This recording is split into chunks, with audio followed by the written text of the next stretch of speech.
Olá, ouvinte! Meu nome é Zenate de Souza Quintela, sou acadêmica do curso de Teologia da Unicesumar, meu RA é 17447535 e vamos começar agora mais um podcast.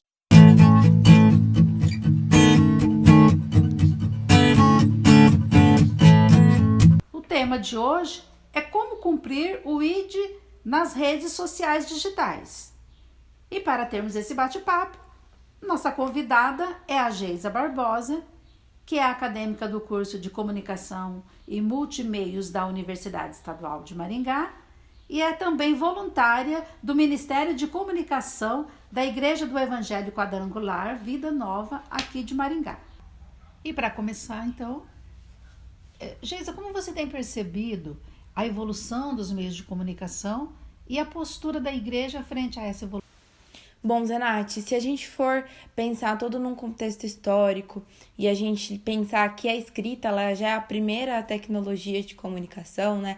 Porque ela foi criada pelo homem, e depois a gente pular ali para a Reforma Protestante, com a prensa tipográfica de Gutenberg, que antes os livros eles eram todos redigidos à mão.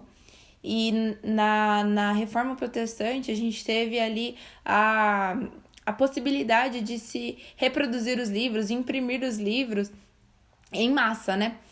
E ali depois, com a invenção do telefone, com o rádio, com a televisão e hoje com a internet, as redes sociais, a gente vê que a igreja ela se apropriou de cada nova tecnologia.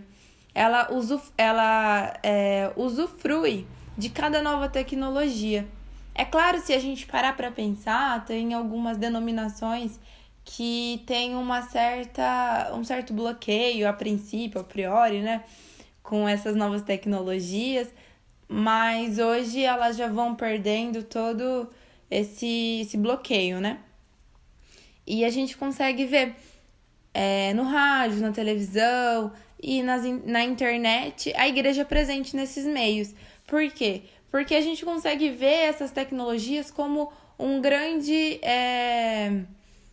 um gatilho de impulsionar, de levar o evangelho, de levar a palavra de Deus, o reino de Deus, para mais lugares com mais facilidade, né? Hoje a gente aqui poderia estar tendo essa conversa restrita somente a nós duas. Mas graças à tecnologia, graças aos meios de comunicação, nós conseguimos levar esse papo, levar o reino de Deus para lugares que nós não conseguimos nem imaginar. Alguém do outro lado do mundo pode estar acessando o YouTube e conseguindo escutar tudo isso que nós estamos conversando. Legal, Geisa. Mas então, e como que a Igreja do Evangelho Quadrangular Vida Nova, ela tem se apropriado dessas plataformas de comunicações digitais? Então, Zenate, é legal falar sobre a Igreja do Evangelho Quadrangular, porque a Aimee McPherson, que é a nossa fundadora, ela foi a primeira pessoa a conseguir uma concessão de rádio para a igreja. E aí, aos meus olhos, eu consigo ver que a Quadrangular ela é uma igreja assim, bem aberta a explorar os novos tipos de comunicação, porque isso foi no começo do século XX. Então, hoje, nós no século XXI, com as redes sociais bombando, eu acredito que principalmente, assim, em específico a minha igreja, a gente olha para esses meios de comunicação como plataformas importantíssimas para a gente levar o reino de Deus naquele lugar. Nós vemos que o nosso público-alvo está ali, então nós também temos que estar neste ambiente, e a gente explora o máximo possível. Sempre que existe uma plataforma nova, um método novo de conseguir alcançar, falar com o nosso público, a gente vai lá e explora o máximo possível. E é isso. Nós usamos bastante o Instagram, o Facebook, e agora a gente está criando conteúdos também para o YouTube. Entendi. Mas, Geisa, voltando então para dentro da sua igreja, como que funciona o departamento de comunicação de vocês? O departamento de comunicação da nossa igreja, ele tem hoje 15 pessoas, mas ele não começou com esse número. É possível sim fazer uma comunicação na sua igreja com menos pessoas. Mas a nossa equipe hoje é formada por redatores, designers gráficos, fotógrafos e videomakers, que são o pessoal que grava vídeo e edita os vídeos. Nós funcionamos basicamente assim. É feita uma escala mensal e todo culto, todos nós trabalhamos. Mas também nós trabalhamos fora do horário de culto, durante a semana, porque nós precisamos escrever textos para o Facebook, Instagram, nós precisamos fazer as artes que vão ser postadas. Então, nós também temos uma escala durante a semana para cumprir. E é assim que funciona. Geisa, você me falou que vocês utilizam bastante o Instagram. E qual seria, então, a linguagem que vocês utilizam nessa plataforma?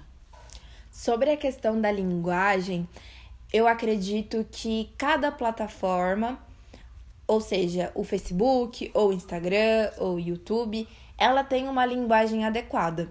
Mas também nós temos que pensar no nosso público-alvo, na pessoa que vai ler, que vai ver ou vai ouvir o nosso conteúdo. Por exemplo, na nossa igreja nós temos 3 Instagrams, 3 Facebooks. Um é o Facebook da Quadrangular Oficial, que é onde nós publicamos mais a questão do culto da família, que é o nosso público-alvo assim, mais velho.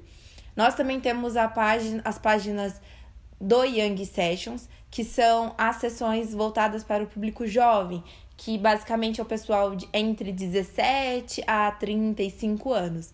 E nós temos as páginas do Teen Sessions, que é os nossos adolescentes. A gente pega até um pouquinho ali das crianças de 10 até 16 anos. E em cada uma dessas páginas nós falamos com uma linguagem específica. Porque não dá para você falar muito descontraído, com gírias, quando a gente quer conversar com as senhoras da igreja, mas também não dá para falar com uma linguagem muito formal quando nós queremos falar com os nossos adolescentes. Então, a gente tem sempre que se adequar à plataforma, se adequar ao público, e é assim que a gente vai trabalhando.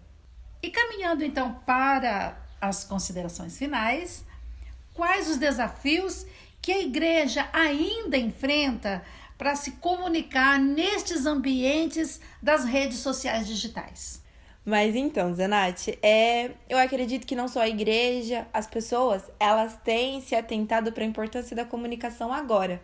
Eu decidi estudar comunicação lá em 2013 e naquela época as pessoas falavam para mim que eu ia passar fome estudando comunicação. Só que hoje as pessoas começam a olhar mais para esse ramo, para essa área, com um olhar de importância. As pessoas conseguem ver a necessidade da comunicação. Então, eu acredito que os desafios ainda é as pessoas entenderem a real importância e o poder que uma boa comunicação pode gerar. Ainda mais quando nós estamos falando de igreja, né? De cumprir o ID, de levar o evangelho para o máximo de pessoas possíveis. E a comunicação é uma ferramenta excelente para isso, se a gente souber explorar ela, souber fazer com excelência, que é assim que nós devemos fazer tudo no reino, né? Então, seria legal que todas as igrejas tivesse pelo menos uma pessoa que cuidasse disso, sabe? Uma pessoa disposta. Eu oro para que Deus levante muitos comunicadores em todas as igrejas, porque não é necessário você começar com um super equipamento, não é necessário começar com muita gente, mas é necessário começar. Isso sim. Então, eu acredito que hoje o maior desafio é a igreja realmente entender a relevância e colocar alguém, despertar pessoas para assumir essa tarefa. Geisa, muito obrigado pela tua participação aqui conosco, falando desse tema tão importante, né? Muito obrigada a vocês pela oportunidade de estar aqui no programa, poder contribuir de alguma forma. E agora a gente agradece então aos nossos ouvintes e esperamos que vocês tenham compreendido, né, a importância desse tema e da gente ter essa possibilidade de utilizar os recursos das mídias sociais digitais para proclamar o Evangelho.